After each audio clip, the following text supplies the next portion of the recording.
Saya tak boleh terima Ustaz. Nabi Muhammad pertikai perintah Allah. Siapa kata pertikai? Nabi minta. Minta bukan pertikai. Taklah, terima-terimalah. Okey abang macam ni abang. Abang tak usah sembahyang 5 waktu, abang sembahyang 50 waktu. Dah abang tak setuju? Orang minta kurang, salah. Tak minta kurang, salah. Cubalah bayang Nabi tak minta kurang. Agak-agak dia maki siapa? Dia maki Nabi. Bang, abang dengar tak syafaat? Ada orang masuk dalam neraka. Masukkan dia dalam neraka. Allah kata neraka. Nabi Muhammad duduk dalam syurga. Duduk dengar orang bagi tahu ada duduk menjerit. Siapa tu? Umat Nabi Muhammad disiksa dalam neraka. Nabi Muhammad ni tuan-tuan minta pada Allah. Ya Allah, keluarkanlah yang dalam neraka tu masuk dalam syurga ya Allah.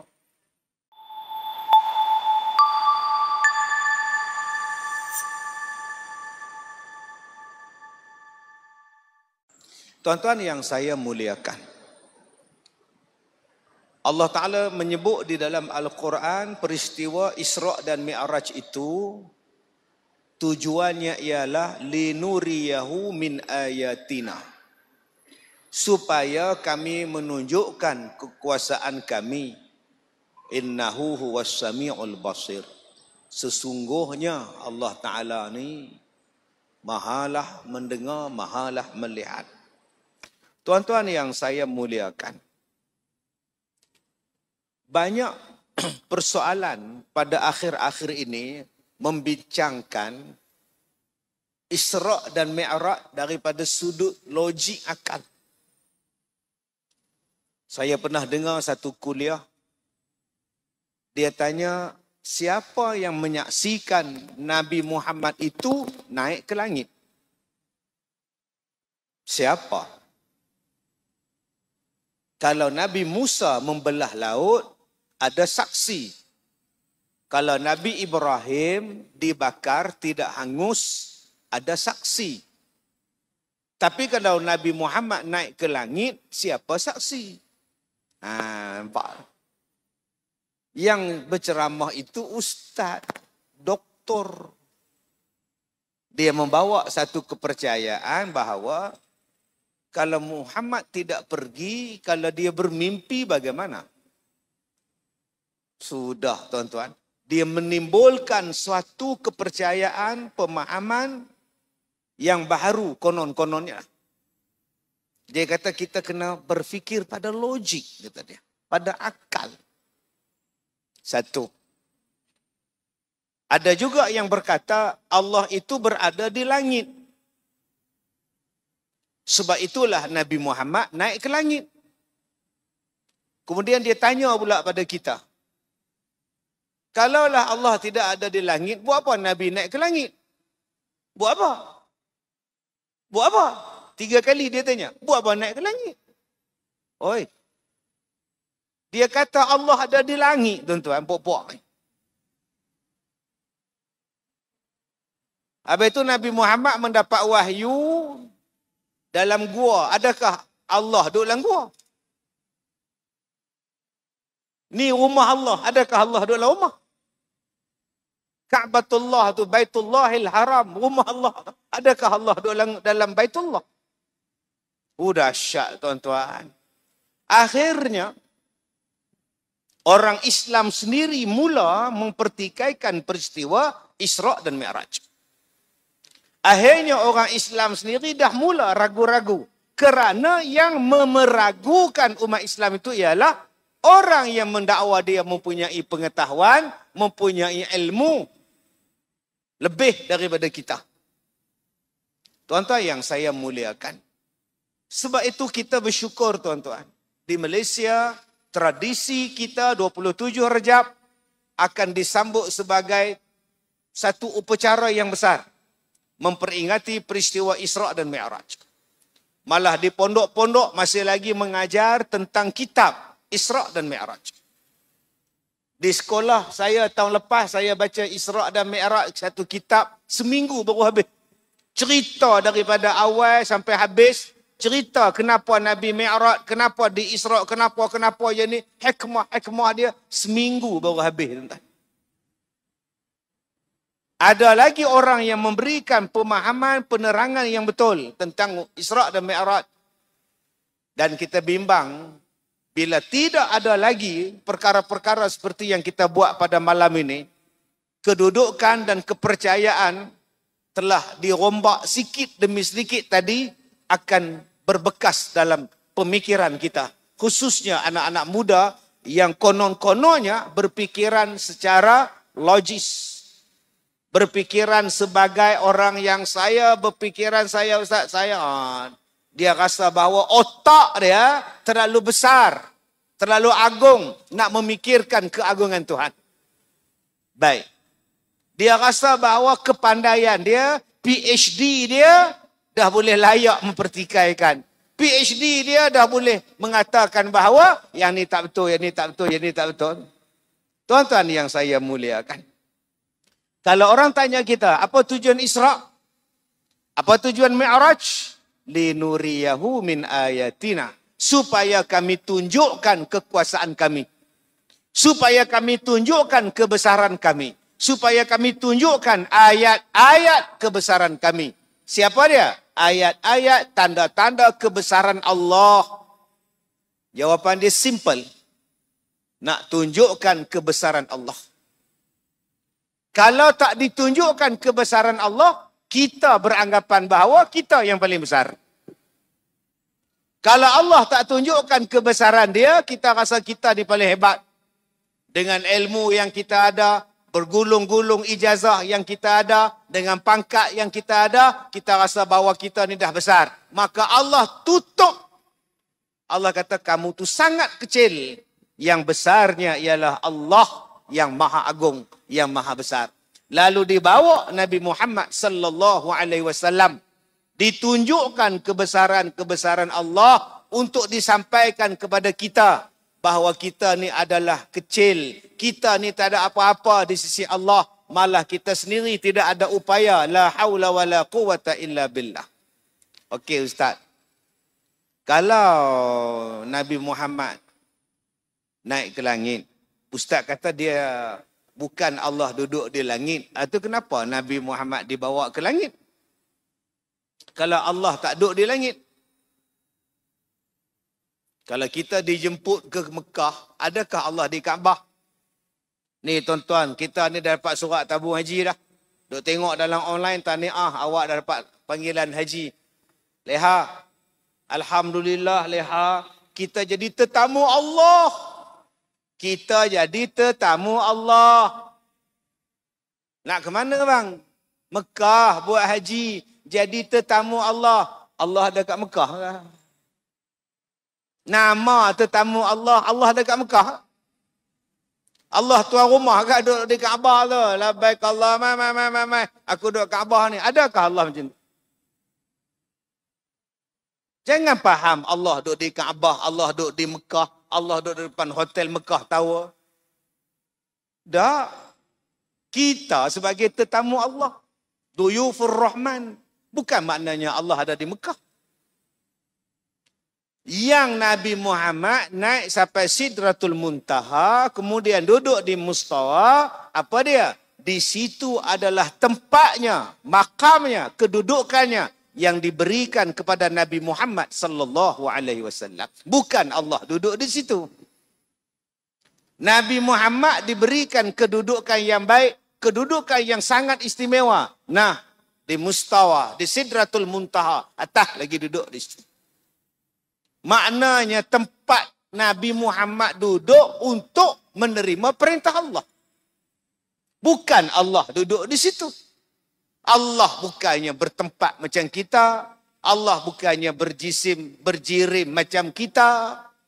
Jadi kalau ada orang kata dalil Nabi Muhammad naik Mi'raj itulah dalil Allah ada di langit. Kalau Allah ada di langit, Allah tu besar mana?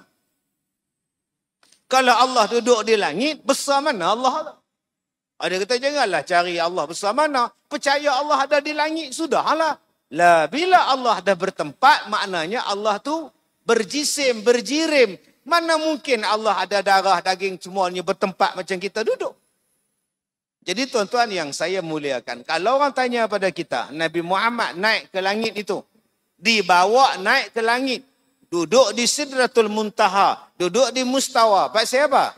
Kerana diperintah oleh Allah, diberikan kedudukan yang mulia untuk menerima perintah daripada Allah Subhanahu wa taala. Macam mana Nabi Musa di Bukit Tursina, bukan Allah duduk di Bukit Tursina. Allah suruh dia datang di Bukit Tursina nak dapat kitab Taurat, bukannya Allah duduk di situ. Kemuliaan yang Allah Ta'ala bagi kepada mereka. Muslimin dan muslimat mudah-mudahan dirahmati Allah. Kenapa persoalan ini saya buka sebagai persoalan muqaddimah untuk ceramah kita pada malam ni, tuan-tuan? Kerana kepercayaan yang begitu berleluasa pada hari ini mensifatkan Allah macam makhluk.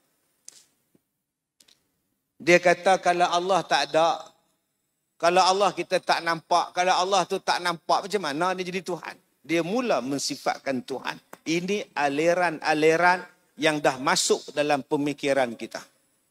Yang merasakan bahawa dia betul. Dan mengaku pula dia adalah betul. Bila meletakkan sifat Allah tu macam sifat dia. Baik. Sebab tu ulama-ulama dulu dah mengkaji dah benda ni. Akan berlaku kejadian-kejadian, pemikiran-pemikiran macam ini. Maka ulama-ulama tauhid, ulama-ulama kalam, dia mula menyusun supaya apa persoalan yang akan timbul kemudian hari akan ada jawapan dia. Persoalan yang akan timbul sudah ada jawapan dia. Di mana? Maka disusunlah pelbagai jenis ilmu. Salah satunya ialah ilmu tauhid. Maka datanglah satu benda yang disusun, salah satunya ialah sifat 20. Itu yang disusun tu. Wujud qidam baqal. Maka datanglah segolongan manusia mempertikaikan sifat 20. Ustaz ada apa sifat? Penyakit ustaz pun banyak. Penyakit ustaz pun banyak. Takkan Allah yang maha kaya, maha gagah hanya ada 20 sifat? Siapa kata Allah ada 20 sifat? Siapa kata? Tadi ustaz sebut kita belajar sifat 20. Kita belajar sifat 20. Abang dah buka ke kitab dia? Belum. Habis itu macam mana abang kata sifat 20 ada 20 sifat? Abang baca tak muqaddimah sifat 20? Adapun sifat kamalat bagi Allah Ta'ala itu tidak terhingga banyaknya. Tetapi yang wajib diingati ialah 20 sifat. Adapun sifat kesempurnaan bagi Allah tidak terhingga banyak dia. Tetapi yang kena ingat 20 sifat. Siapa kata Allah ada 20 sifat? Dalam kitab kata sifat yang wajib bagi Allah, kesempurnaan bagi Allah tidak terhingga banyak. Kalau hang nak tulis, hang tulis. Hang tulis berapa hang nak tulis? Tetapi yang kita kena ingat 20. Dari mana 20? Ulama-ulama petik daripada Al-Quran, cedok daripada Al-Quran. Sifat-sifat ini disusun. Sifat-sifat ini diberikan pencerahan, diberikan detail untuk menjawab setiap persoalan yang akan timbul kemudian hari. Itu datanya sifat 20. Malaikat 70,000 malaikat duduk masuk dalam Baitul Ma'mur setiap hari. Tak keluar-keluar dah. Tuan-tuan bayangkan sejak zaman dulu sampai sekarang. Berpuluh ribu malaikat yang masuk di situ. Tak keluar-keluar dah. Punya besarnya tempat tu. Tuan-tuan tak nak ingatkan nama malaikat? Tetapi yang wajib diingat 10. Yang tu tak nak tikai pula. Nabi ni tuan-tuan dalam peristiwa Isra' dan Mi'raj, Nabi-Nabi ni, Rasul ni pakat duk semayang makmum dengan Rasulullah. Nabi jadi imam, Nabi-Nabi lain di belakang. Tuan-tuan tak nak tahu jumlah Nabi duk ada berapa ratus ribu orang, 124 ribu orang. Hafal lah satu-satu. Hafal? Siapa yang rajin hafal 124 ribu? Kali-kali 12 pun tak hafal. Maka ulama susun yang wajib kamu ingat 25 orang yang Allah sebut dalam Quran. Simple. Ingat 25 Rasul, ingat 10 nama malaikat, ingat 20 sifat Allah, ingat 99 nama Allah. Yang tu yang Allah Ta'ala sebut dalam Quran. Simple. Jadi janganlah memfitnah dengan adanya sifat 20. Dia menjawab apa sahaja yang awak timbulkan. Allah itu ada, wujud. Allah itu ada, Allah itu ada. Tuan-tuan, tahun lepas 2023 datang beberapa orang yang tidak percaya pada Tuhan. Nama dia etis, mulhid. Orang kita, bangsa kita. Tuan-tuan, zaman sekarang orang kita hebat orang dah. Yang bukan-bukan sekarang ni. Ada yang jadi etis. Ada yang jadi pelakon filem lucah. Dan nak jadi apa tuan-tuan? Hebat-hebat kita sekarang ni tuan-tuan. Dia kata, Ustaz,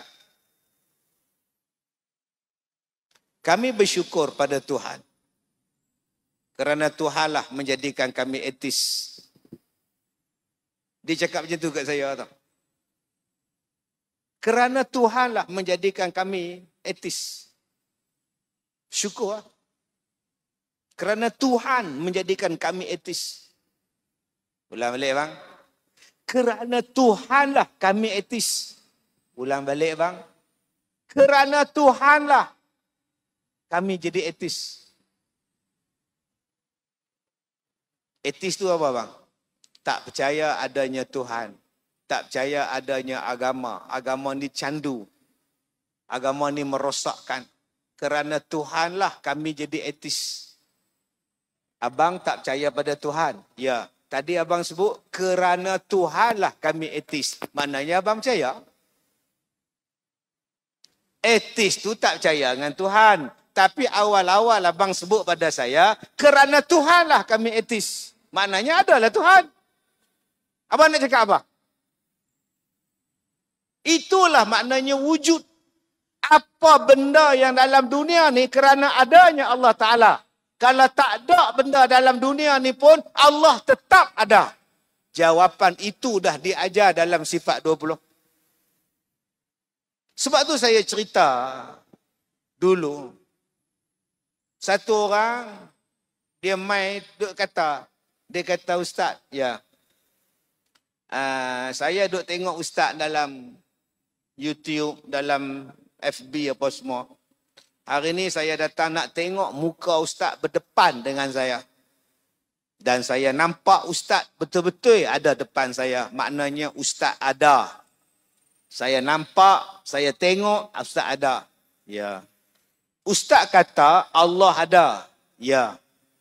Kalau Allah ada, mana dia Allah? Saya nak tengok. Sebab saya faham setiap benda yang ada mesti nampak. Kalau Allah ada, mesti nampak.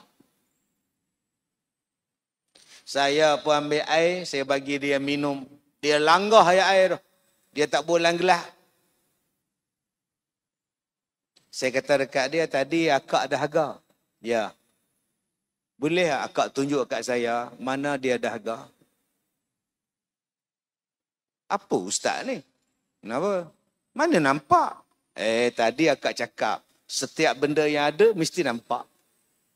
Dahaga ada? Ada. Takkan tak nampak? Tunjuk kat saya. Mana dahaga? Bukan semua benda yang ada nampak kau. Kalau nampak Allah, dia dah jadi macam kita. Laisa kamislihi syai'. Tuhan tak sama sesuatu. Kalau akak nampak, tu Allah tu. Tu Allah tu atas awan. Aiman, tu Allah atas awan. Tu bukan Allah kau. Jangan duk bayang Allah macam tu. Tu ada, tu ada. Tu. Oh, dia terbang. Allah, dia pergi Amerika pula.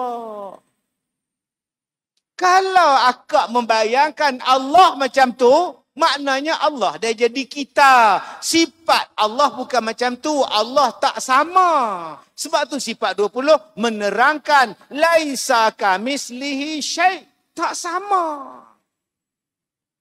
Oh. Balik pada 4 orang laki-laki tadi, etis tadi. Saya tanya dekat dia, abang kata kerana Allah lah menjadikan abang etis. Kerana Tuhan lah menjadikan abang etis. Sebab apa? Bila masa Allah suruh abang jadi etis?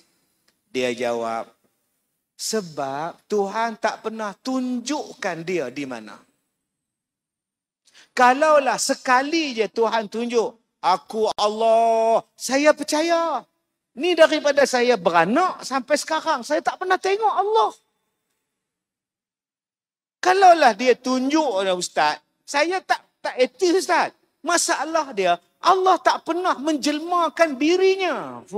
Tuan-tuan, kalaulah saya badan tegap macam John Cena, macam tu saya buat kat dia. Lepas tu saya cok slam dia, tuan-tuan. Dia kata, kalau betul Allah ada, tunjuklah barang sekali. Dia percaya dah. Ni tak pernah ada. Tu yang dia jadi etis. Allah, tuan-tuan. Saya tanya dia, abang siapa? Abang siapa? Dia nak tunjuk pada abang ni, abang siapa? Kalau saya tak nak jumpa abang, Ustaz, di luar ada 4 orang nak jumpa Ustaz. Mereka siapa? Pasal apa saya kena jumpa mereka? Saya boleh cakap macam tu. Kerani saya cakap dekat dia. Encik-encik semua, Ustaz Kazim tak nak jumpa. Dia siapa? Ingat besar sangat. Nampak? Dia siapa? Dia ingat dia besar sangat, tak nak jumpa orang. Dia siapa? Dengan sama-sama kita boleh tanya, hang siapa? Hang siapa aku nak jumpa hang? Ni, hang bercakap tentang Allah.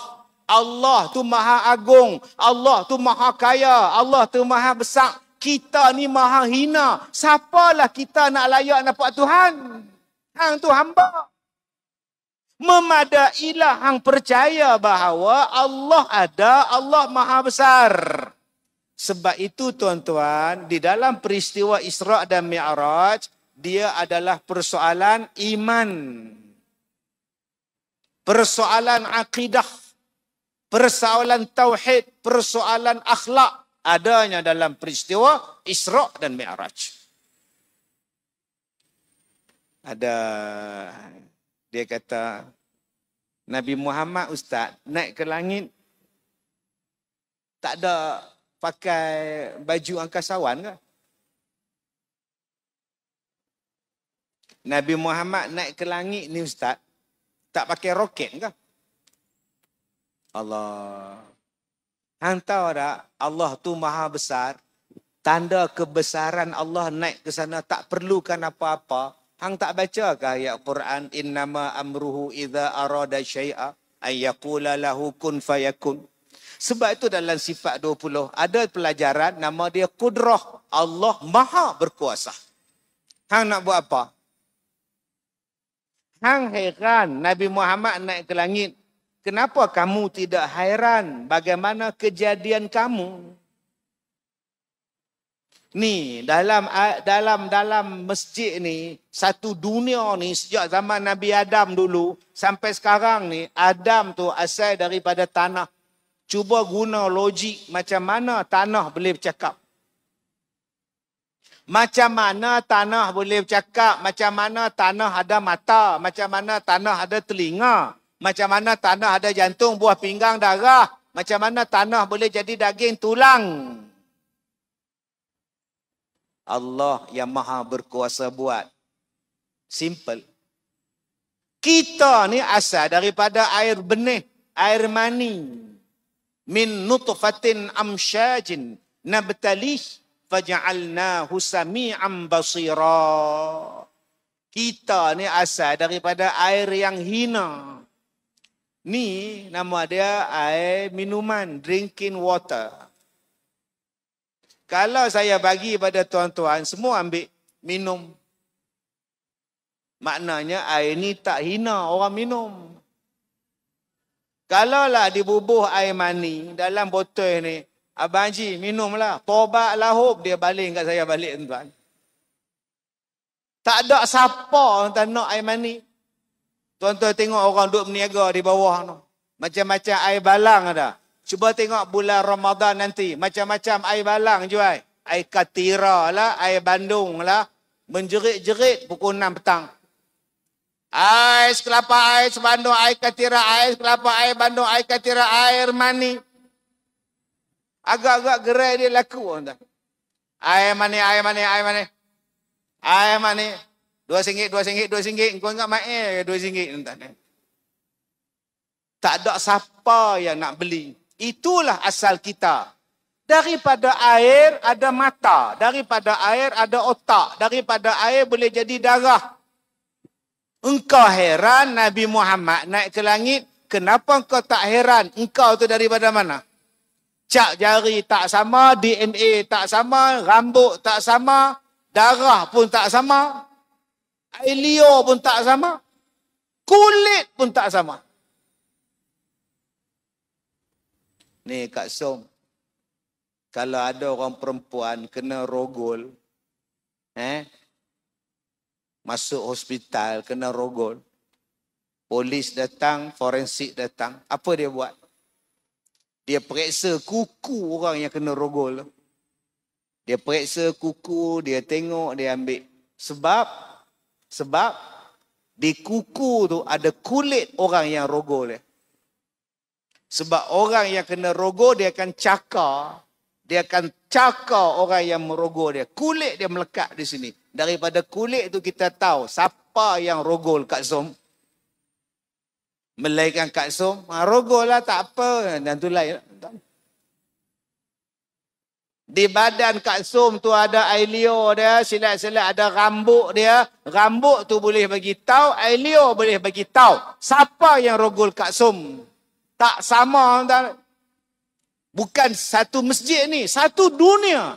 Hanya daripada air mani. Kamu hairan Nabi Muhammad naik ke langit. Tapi kamu tak heran asal usul kamu. Sebab itu ulama-ulama susun sifat 20. Allah Maha Berkuasa. Nama dia Qudrah. Apa susah bagi Allah? Tuan-tuan yang saya muliakan. Hari Ahad. Hari Ahad. Pagi Ahad lepas. Ada 18 buah bas datang ziarah sekolah saya dengan penumpang-penumpang sekali. Malamnya saya ceramah di Sauk Kuala Kangsar. Kemudian saya pergi ke Pelabuhan Kelang. Saya sampai pukul 2.30 pagi. Besok pagi pukul 7.30 saya naik kapal. Saya ada program dengan tabung haji.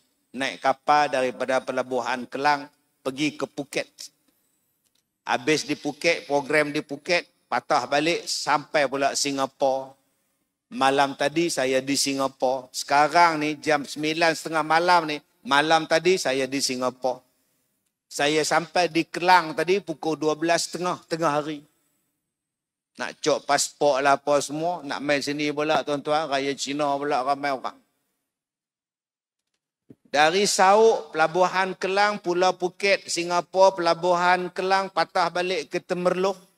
Besok pagi pukul 9 saya di IPK Perak. Tengah hari saya baca khutbah. Malam besok pula saya di Gurun, Kedah. Hari Sabtu 9.30 pagi saya di Batu Kurau. Malamnya saya di Kampung Gajah. Hari Ahad pagi saya di Kemunting. Malamnya pula tuan-tuan di Sungai Petani. Tu dia. Tuan-tuan dengar jadual pun pening. Hari Isnin saya di Kuala Lumpur, hari Selasa rakaman TV, malamnya saya di Melaka. Hari Rabu Ustaz, hari Rabu Kuala Lumpur, malam di Kulim. Sampai Ustaz, Alhamdulillah, setakat ni sampailah, sampai sekarang sampailah. Tapi kalau saya berjalan, belum tentu saya sampai. Tapi saya dibawa berjalan. Saya naik kereta, saya naik kapal, saya naik kereta, saya naik kapal. Alhamdulillah sampai. Nabi Muhammad naik ke langit, naik apa? Dia bukan berjalan kaki, dia dibawa berjalan. Kalau dia dibawa berjalan, apa masalahnya? Memang sampailah, bukan dia berjalan. Simple.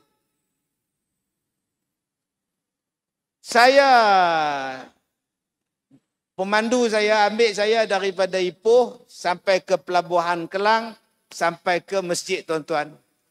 Malam ni katalah saya balik. Waktu dia ambil saya pagi tadi, dia keluar daripada rumah, waktu dia tutup pintu kereta tu, semut ikut sekali.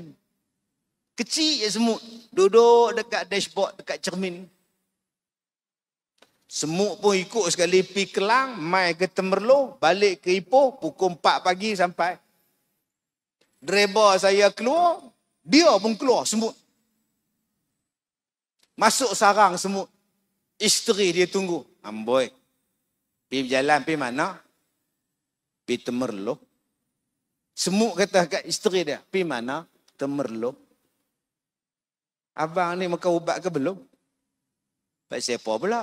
Kita ni jangan kata ke Temerloh abang oi. Ke highway depan tu pun tak sampai. Kita ni kecil.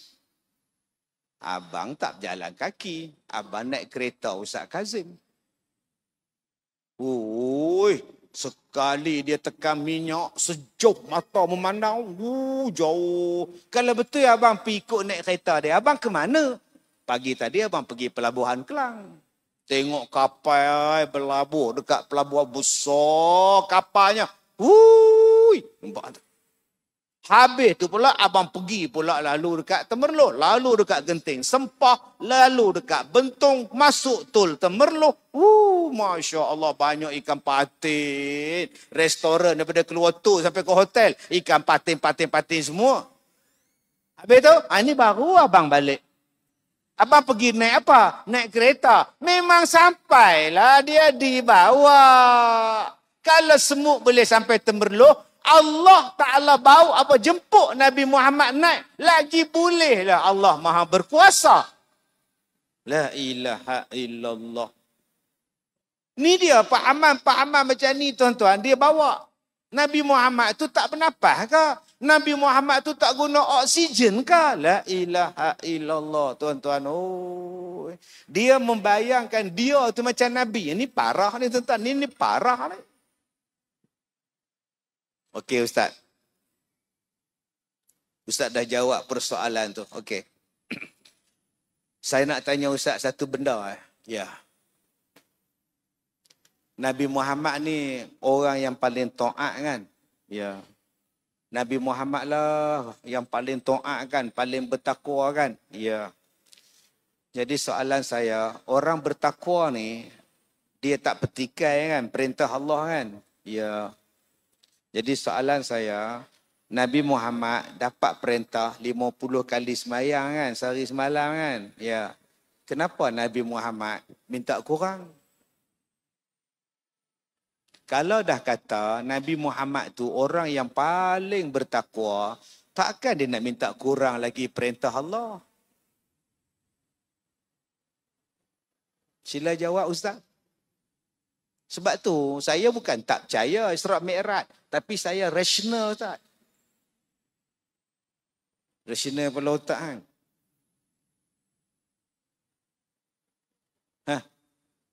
50 kali. Abang-abang, kalaulah Nabi Muhammad tak minta kurang 50 kali sehari semalam, semayang, Agak-agak abang ni daripada umur 28 tahun, sekarang umur 58 tahun. 30 tahun tak semayang. Pencen baru semayang. Lepas pencen baru datang masjid Sultan Ahmad Shah. Saya baru nak semayang ustaz. Saya tak semayang 30 tahun. Qadha balik. Agak-agaknya mana? 50 kali sehari, darat sebulan, darat setahun, darat 30 tahun. Agak-agaknya mana tuan-tuan? Mati kerah tu. La ilaha. Kalaulah kita ni tak, Nabi Muhammad tak minta kurang, 50 kali kita semayang, agak-agak tuan-tuan sempat tak menikah.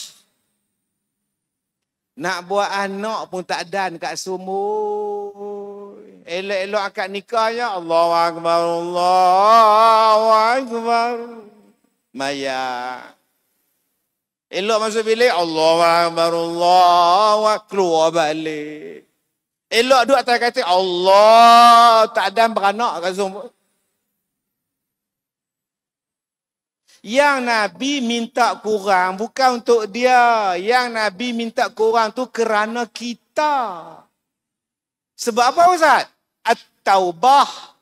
Laqad ja'akum rasulun min anfusikum. Azizun alaihi ma'anittum. Harisun alaikum bil mu'minina ra'ufur rahim. Telah datang kepada kamu seorang rasul yang sangat kesihan pada kamu. Yang sangat sayang kepada kamu. Itulah dalilnya wa ma arsalna ka illa rahmatan lil alamin. Membawa rahmat pada kita sekalian alam. Kalaulah Nabi tak fikir kita, baik.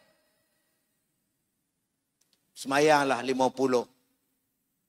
Tapi Nabi sayang pada kita sesuai dengan ayat Quran. Nak tunjuk benarnya ayat Al-Quran itu. Betulnya ayat Al-Quran itu. Allah Ta'ala kata Nabi Muhammad ni pengasih pada umat dia. Naik turun, naik turun, naik turun. Minta turunlah, minta kurang ya Allah. Kasihanlah pada umat saya ya Allah. Turun, turun. Sampai jadi 5.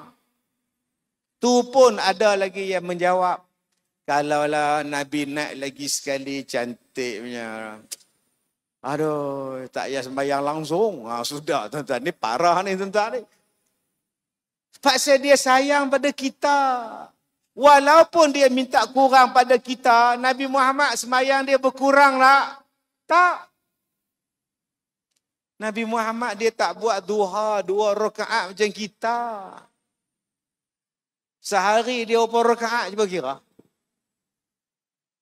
Sebelum semayang, selepas semayang, sebelum semayang, selepas semayang.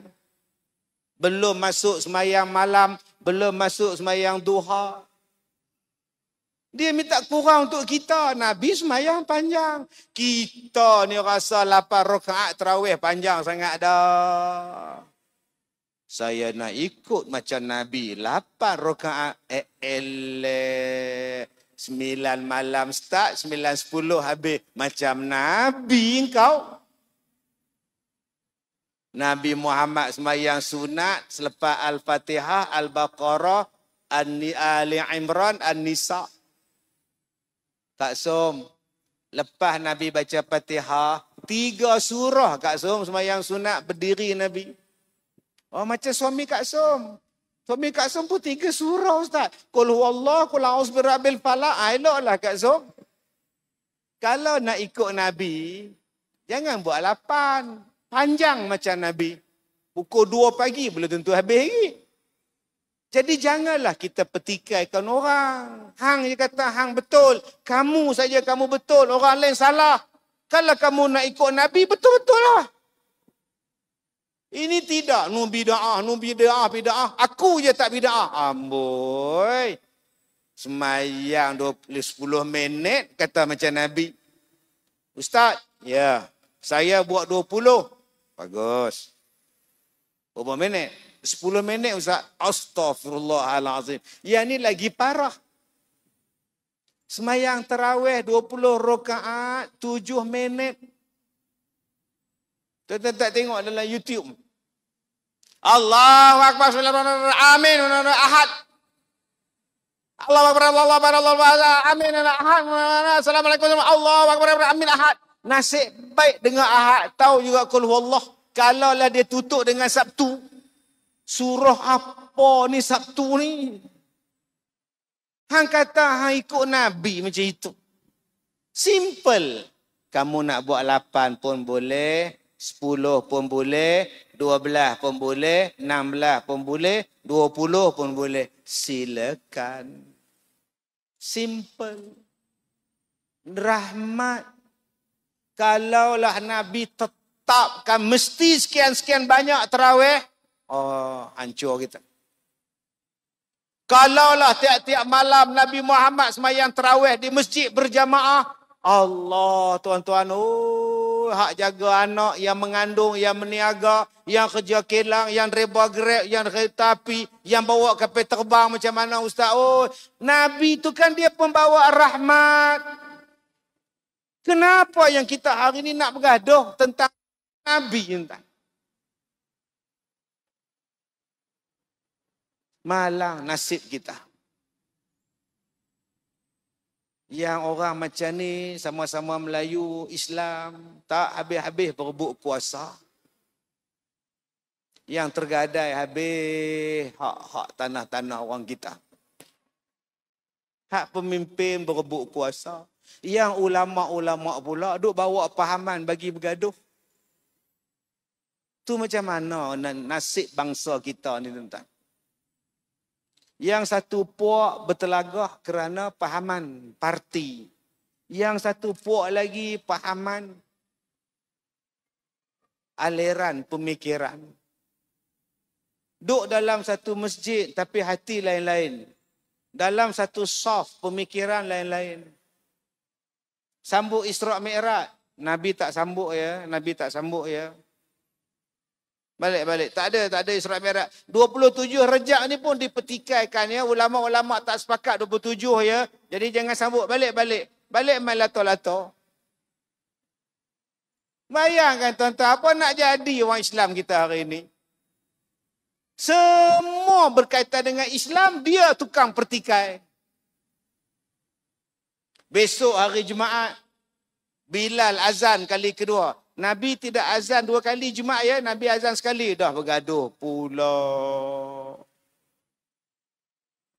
Saya kalau ada jumpa ustaz macam ni tuan-tuan. Ustaz, pergi cakap kat tu imam tu. Suruh buang mikrofon. Nabi Muhammad baca khutbah mana ada pakai mikrofon. Imam pun buang mikrofon jadi imam. Nabi mana ada baca mikrofon. Ni kipas ni pun buang. Nabi sembahyang mana ada kipas, ekor-ekor tak ada. Ustaz, tu dunia. Dunia tak apa. Ni ibadat Ustaz. Oh maknanya bid'ah ni ada 2 lah. Bid'ah ibadat satu, bid'ah dunia satu. Macam manakah?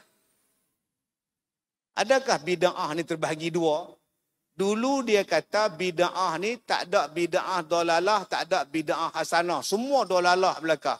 Bila kita kata Nabi Muhammad ceramah, kuliah tak pakai mikrofon. Mikrofon ni dunia tak? Oh maknanya bid'ah ni boleh lah. Bid'ah dunia boleh lah. Bid'ah akhirat tak boleh. Macam mana kah? Hang yang membahagikan bid'ah pada 2. Sampai bergaduh umat Islam tuan-tuan. Saya sampai orang hantar surat layang pada saya, agak ajak saya berdebat lah apalah. Isu tentang Isra' dan Mi'raj. Lah. Saya kata bang, Nabi Muhammad tu, yang minta kurang tu, hadis sahih bang. Kerana Nabi Muhammad itu sayang pada kita. Yang kedua, sebab Allah suruh kita minta. Udu'uni astajib lakum. Udu'uni astajib lakum. Dan Allah nak tunjuk, Allah bagi. Mintalah pada Allah. Yang ketiga, kenapa yang minta kurang? Saya tak boleh terima Ustaz. Nabi Muhammad pertikai perintah Allah. Siapa kata pertikai? Nabi minta bukan pertikai. Taklah, terima-terimalah. Okey abang macam ni abang. Abang tak usah sembahyang 5 waktu, abang sembahyang 50 waktu. Dah abang tak setuju? Start besok Jumaat semayang 50 kali. Bahagi-bahagilah bang, pandai-pandai. Orang minta kurang, salah. Tak minta kurang, salah. Cubalah bayang Nabi tak minta kurang. Agak-agak dia maki apa? Dia maki Nabi. Bang, abang dengar tak syafaat? Ada orang masuk dalam neraka. Siapa yang menghukum manusia masuk dalam neraka? Allah. Siapa yang jadi hakim? Allah. Siapa yang jatuhkan hukum? Allah. Masukkan dia dalam neraka. Allah kata neraka. Nabi Muhammad duduk dalam syurga. Duduk dengar orang bagi tahu ada duduk menjerit. Siapa tu? Umat Nabi Muhammad disiksa dalam neraka. Nabi Muhammad ni tuan-tuan minta pada Allah. Ya Allah, keluarkanlah yang dalam neraka tu masuk dalam syurga, ya Allah. Tuan-tuan panas duduk dalam masjid ni. Saya tak apa, ada air cooler. No. Tuan-tuan panas balik Balik rumah ada aircon, tak pun duduk dalam kereta. Di padang mahsyar sejengkai. Panas ya amat. Allah putuskan, tunggulah kamu seorang nak dipanggil. Nabi Muhammad minta pada Allah, segerakanlah hisab pada umatku ya Allah, segerakanlah hisab. Adakah Nabi Muhammad lawan Tuhan? Minta supaya disegerakan hisab. Adakah Nabi Muhammad tidak taat pada Allah? Minta orang yang masuk neraka dimasukkan dalam syurga? Tak. Itulah rahmat. Dan Allah bagi. Pasal apa? Pasal Nabi Muhammad tu kekasih Allah. Jadi jangan hanya nampak persoalan 50 kali semayang. Nampak juga yang Allah Ta'ala berikan syafaat pada Rasulullah untuk memudahkan masuk syurga. Memudahkan kira bicara di hari kiamat dengan perkataan hisaban yasira. Baik.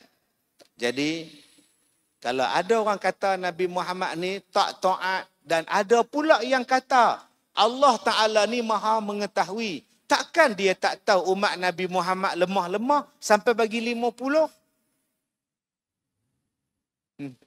Tak tahu tuan-tuan.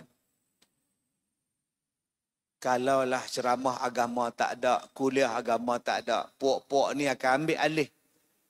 Mereka kuasai media sosial. Dia kata mana mungkin Allah tidak tahu Nabi Muhammad punya umat kecil-kecil. Kenapa Allah bagi 50 dah tahu kecil? Sampai macam tu mereka petikai tuan-tuan. Mereka tak tahu hikmah, rahmat, rahim daripada Allah kepada kita. Nak menunjukkan apa? Nak menunjukkan betapa dekatnya Nabi Muhammad dengan Allah. Betapa hampirnya, betapa Allah ni sayang Nabi Muhammad. Minta apa pun dia bagi.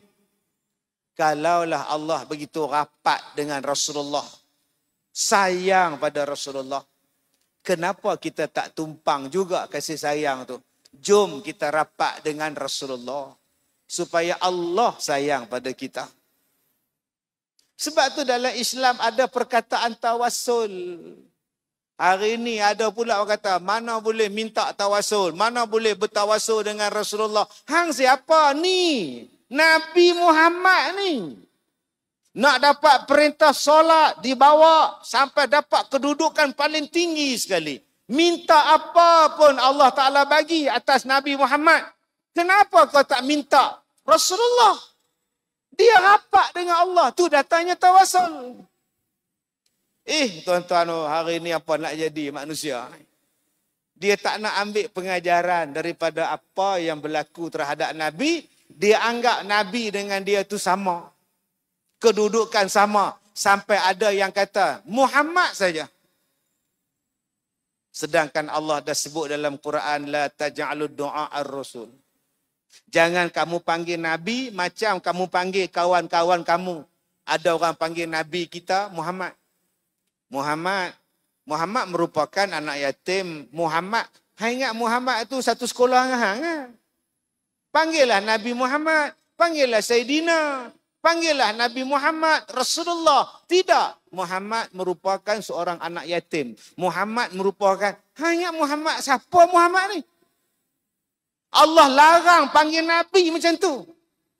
Isteri Nabi panggil Rasulullah. Menantu Nabi panggil Rasulullah. Bapa mertua Nabi panggil Rasulullah. Anak dia tak panggil bapa. Anak dia panggil Ya Rasulullah.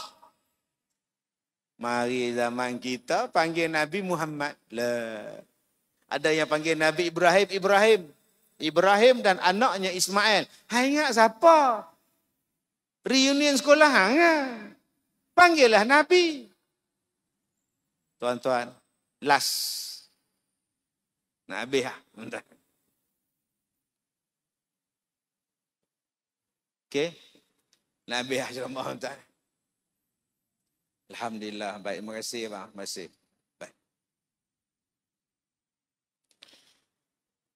Apa benda yang kita nak ambil? Pertama, semayang. Wasta'inu bis sabri was salah. Ada satu orang, dia kata, adakah dengan semayang boleh selesai masalah? Adakah dengan semayang hari ini ustaz-ustaz bercakap, dengan semayang menyelesaikan masalah, dengan semayang boleh menaikkan ekonomi? Wah, saya entai. Saya tulis dalam komen tu. Saya masuk dalam komen dia. Saya hantar tu. Saya kata abang kalau abang senang boleh tak kita minum kopi sama-sama? Saya nak bincang dengan abang. Dia pahaman dia apa? Ustaz-ustaz ni mengajar tak betul. Adakah dengan sembahyang saja boleh settle masalah? Bangsa lain dah jauh ke hadapan. Kita tak habis-habis semayang. Semayang itu hanya latihan untuk jadi orang baik sahaja. Masya Allah, tuan-tuan. Kenapa yang awak merasakan semayang bukan penyelesai masalah? Jawapan dia, sebab awak tidak menikmati sembahyang tu. Tuan-tuan, cuba tuan-tuan langgah air ni. Tanpa berhenti, tanpa stop, tuan-tuan minum, gogok. Apa rasa? Berbeza dengan tuan-tuan minum sikit, letak. Minum sikit, letak. Menikmati lain. Cuba tuan-tuan jadi orang yang rakus. Apa rasa? Tak rasa apa. Cuba menikmati. Sekarang ramai orang yang semayang tapi tidak menikmati semayang. Bismillahirrahmanirrahim. Alhamdulillahirabbil alamin arrahmanirrahim maliki yaumiddin iyyaka na'budu wa iyyaka nasta'in. Semayang apa itu? Rabbi fili warhamni wa jibru subhana rabbiyal a'la subhana at-tahiyatu mabar. Yang lagi dahsyat tak tahu bunyi apa.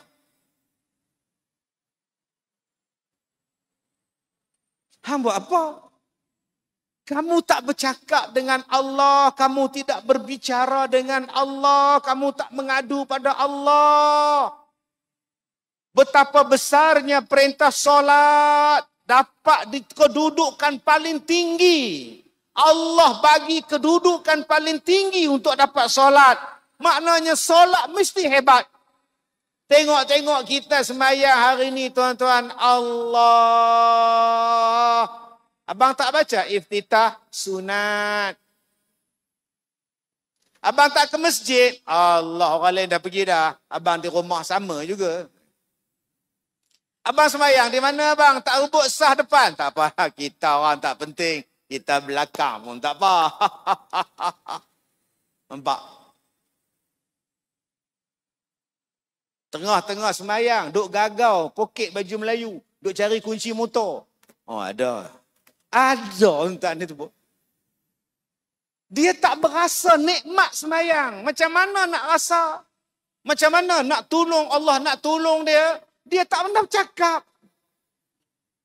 Jom tuan-tuan kita sembahyang ni. Start pada subuh besok. Hayati tu imam punya doa kunut. Hayati bacaan surah sejadah dia. Ni nak hayati apa? Allah, hari ni panjang. Dah lah subuh lambat. Kacau je. Tok Imam pula baca ayat panjang pula. Sepanjang jalan komplain. Bila rasa tuan-tuan akan selesai? Dia takkan rasa selesai. Lepas ni kalau boleh, jom. Semayang tu elok. Allahu Akbar. Cuba tengok. Allahu Akbar. Awal-awal dah surrender dah. Polis. Jangan bergerak. Angkat tangan. Tu nama dia surrender. Surrender pada Allah. Allah Maha Besar. Surrender. Berapa ramai yang surrender? Polis. Jangan bergerak. Angkat tangan. Agak-agak polis buat apa tuan-tuan? Cuba tuan-tuan sembahyang. Allahu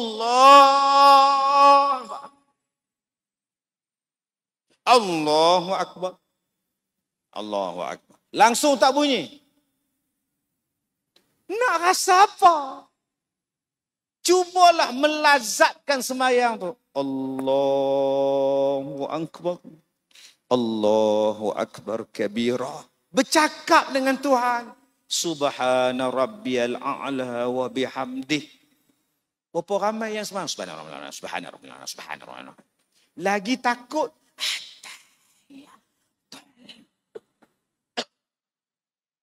Apa? Nak merasa apa dengan sembahyang?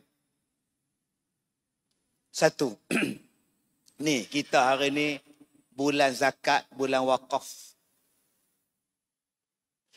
Di dalam peristiwa Isra' dan Mi'raj, cerita tentang sedekah, cerita tentang orang infak, disebut dalam peristiwa Isra' dan Mi'raj.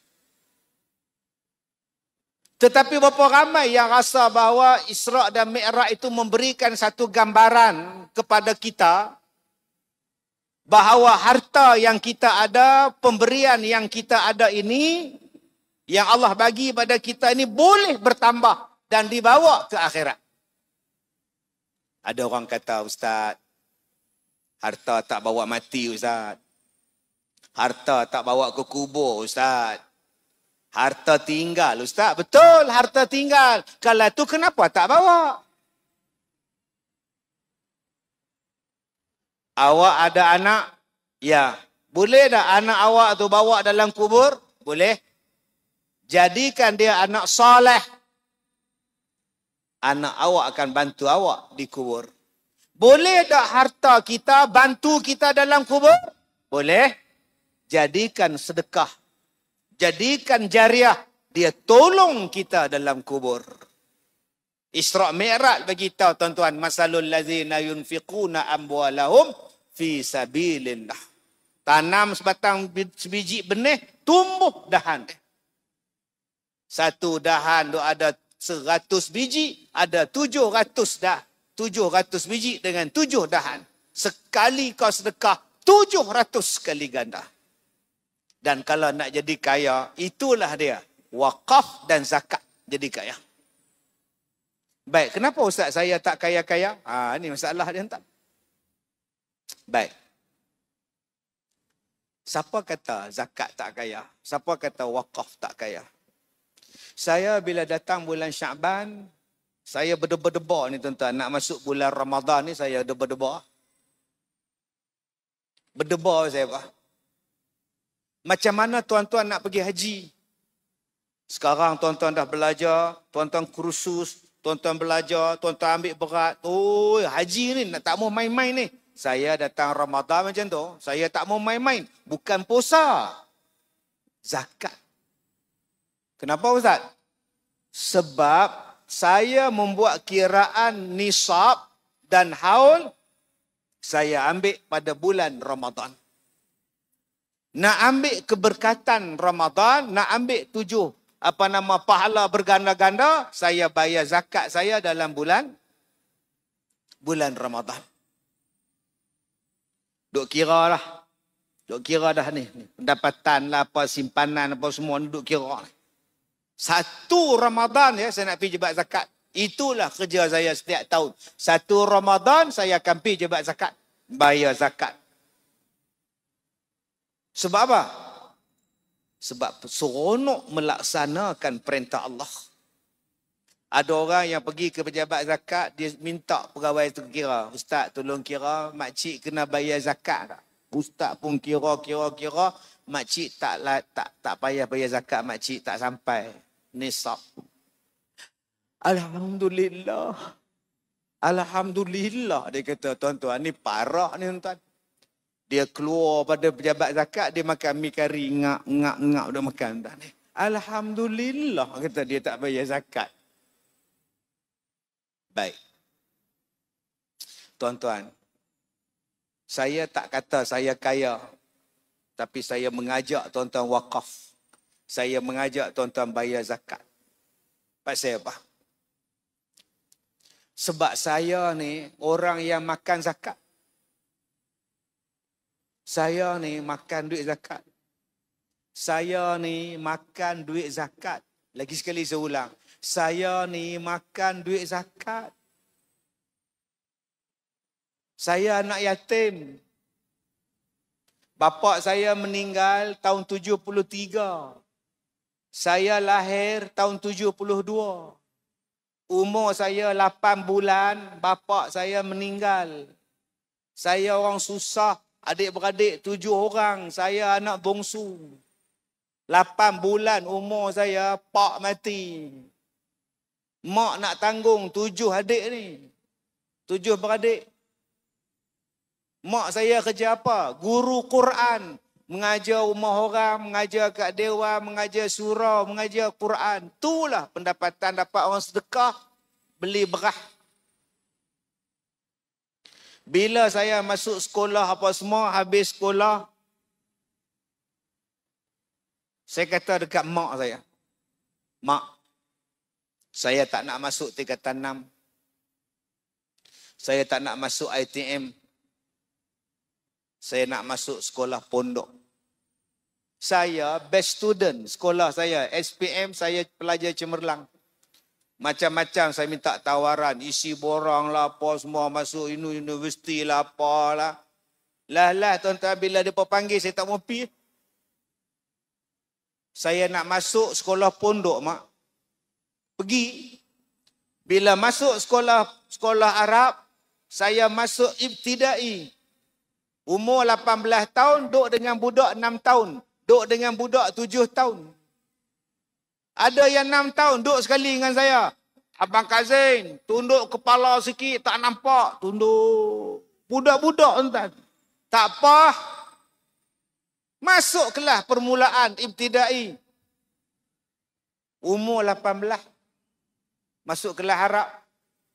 Saya ingat lagi, ustaz tu nama dia Ustaz Kamil. Dengan Ustaz Adnan. Sehari kena hafal 20 kalimah Arab. Kalau terlupa, kena buat ni. Buat ayam apa nama? Pungkung ayam ke apa. Ambil pimpong, katok. Satu lupa sekali. Oh, seksa. Menyesal aku masuk. Bila tuan-tuan senawi habis, saya minta mahat tahfiz. Bila saya balik kampung saya, kawan-kawan saya dah kahwin. Kawan-kawan saya dah kerja. Saya balik naik bas. Mak, saya minta mahat tahfiz. Mak kata, bagus sambung belajar lagi. 3 tahun mak, ambil diploma. Pergilah belajar. Saya tak cerita kat mak. Macam mana belanja mak tiap-tiap bulan, macam mana yuran. Saya tak tanya, sebab saya tak gamak minta duit dia. Tak gamak, entah. Masuk dulu.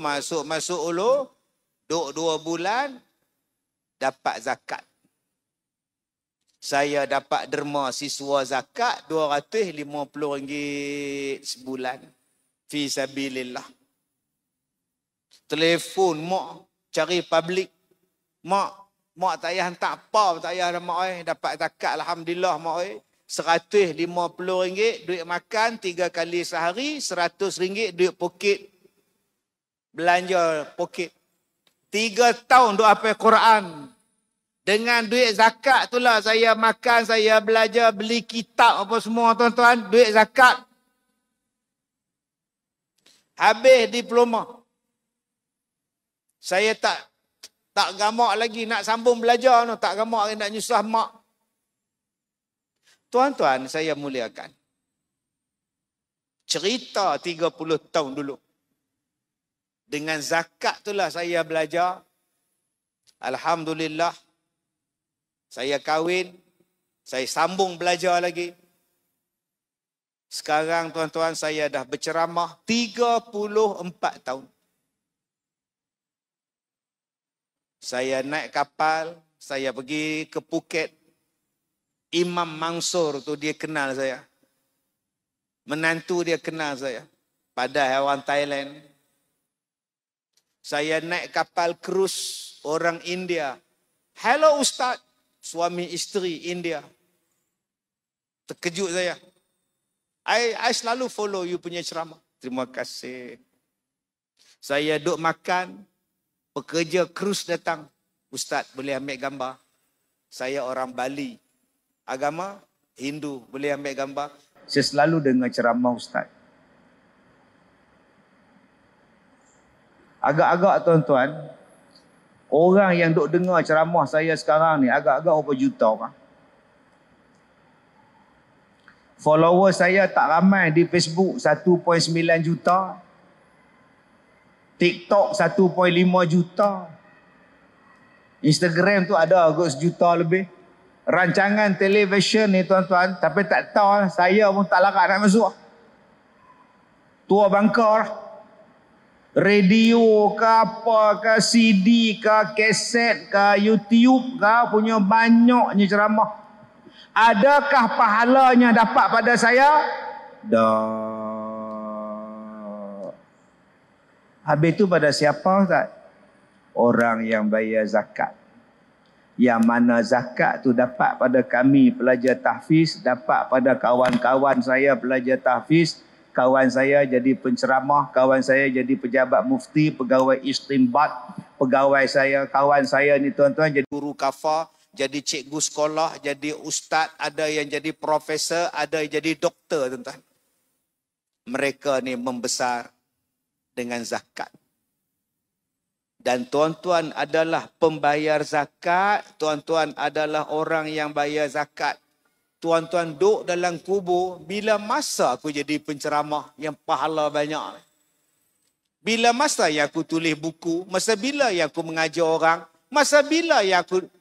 Rupa-rupanya tuan-tuan, zakat kita lah. Itulah nama dia sedekah kita, jariah kita.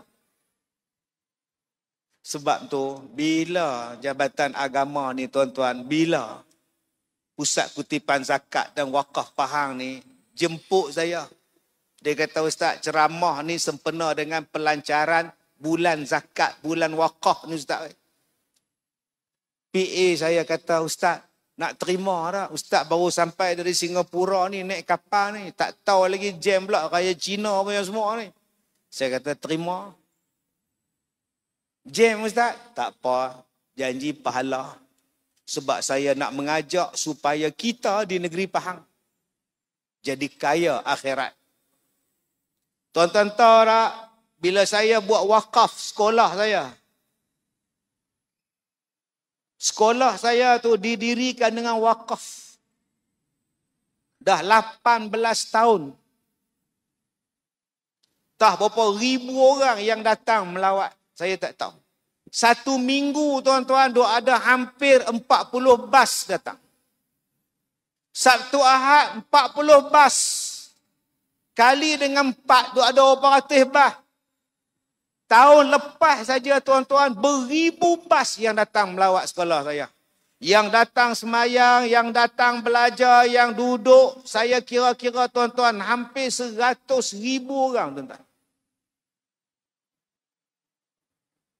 Yang datang belajar, yang datang ikut kuliah, yang tinggal di situ, yang masuk Islam di situ.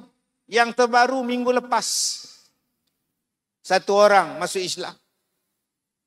Dia kata nak tunggu Ustaz Kazim juga. Saya kata pergi dah dulu, pergi jebat agama dulu. Dah. Nak tunggu Ustaz Kazim juga. Saya pun tak ingat tuan-tuan berapa ramai dah masuk Islam di sekolah saya.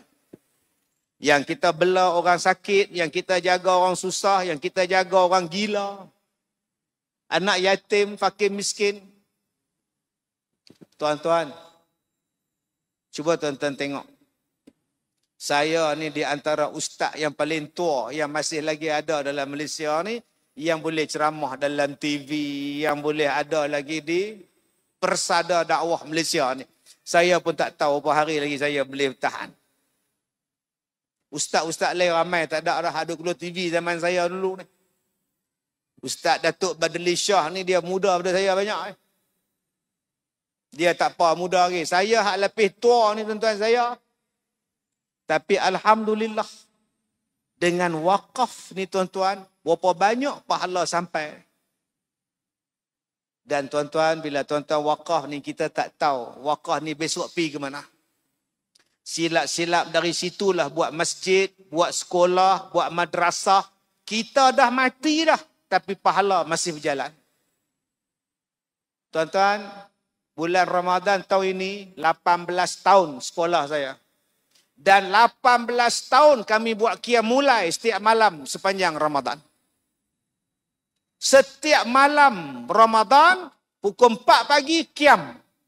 Setiap malam. Agak-agak 18 kali dah kami jumpa Lailatul Qadar. Orang tua yang datang sembahyang, warga mas yang datang di sekolah saya tiap-tiap kali Ramadan, tarawih sampailah qiyam 400 orang. Berapa banyak pahala yang sampai pada pewakaf. Kita tak mampu tuan-tuan nak sembahyang setiap malam bulan Ramadan. Tapi ada orang yang boleh. Di sekolah saya ada satu opah, nama dia Opah Cik. Umur dia 84 tahun. Dia menulis Al-Quran dengan tangan dia sendiri. Dia kata, Ustaz, saya dah duduk di sekolah ni 17 tahun. Saya tak tahu apa benda yang saya nak buat. Maka dia pun mula menulis Al-Quran dengan tangan dia. InsyaAllah Ramadan ni akan habis 30 juzuk. Umur 84 tahun. Tuan-tuan, inilah yang kita nak daripada zakat dan wakaf yang dilancarkan oleh pihak jabatan kita ni. Saya dapat tahu tuan-tuan, berwakaf adalah dengan serendah RM5 saja, Masya Allah. RM5 saja tuan-tuan dah boleh wakaf dah. Jadi marilah sama-sama tuan-tuan ambil. Dengan zakat ini mudah-mudahan kita jadi kaya dalam kubur. Mudah-mudahan zakat kita ni sampai pada asnaf. Mereka pula jadi orang baik. Mereka jadi ulama. Mereka jadi tok guru. Pahala sampai pada kita. Begitu juga dengan wakaf. Carilah jalan tuan-tuan. Macam mana harta kita boleh dibawa dalam kubur. Kita tukarkan dengan sedekah jariah. Tukarkan siap-siap dengan nama wakaf. Saya tak kata saya bagus. Tapi apa yang saya buat untuk tuan-tuan tengok sendiri. Macam mana tidak ada bantuan, tidak minta pada korporat, tidak minta pada kerajaan, tidak minta pada orang kaya. Tapi Allah bagi rezeki 18 tahun dah. Boleh menampung 270 orang pelajar pondok dan beratus lagi pelajar tahfiz. Dengan inilah tuan-tuan hidup, menghidupkan hati. Jadi insya-Allah tuan-tuan, mudah-mudahan kempen untuk kita buat bulan zakat dan wakaf peringkat negeri Pahang bermula pada bulan Syaban 1445 Hijrah ini dapat disambut dan dimanfaatkan oleh kita seluruhnya, bukan kata rakyat Pahang saja yang menonton rancangan kita malam ni, seluruh Malaysia sampailah ke Singapura, Brunei dan sebagainya. Mudah-mudahan kita turut sama menjayakan program bulan zakat dan wakaf peringkat negeri Pahang. Saya ucapkan tahniah. Mudah-mudahan Allah permudahkan urusan kepada kita semua. Saya minta maaf jika terkasar bahasa. Wabillahi taufik wal hidayah. Assalamualaikum warahmatullahi wabarakatuh.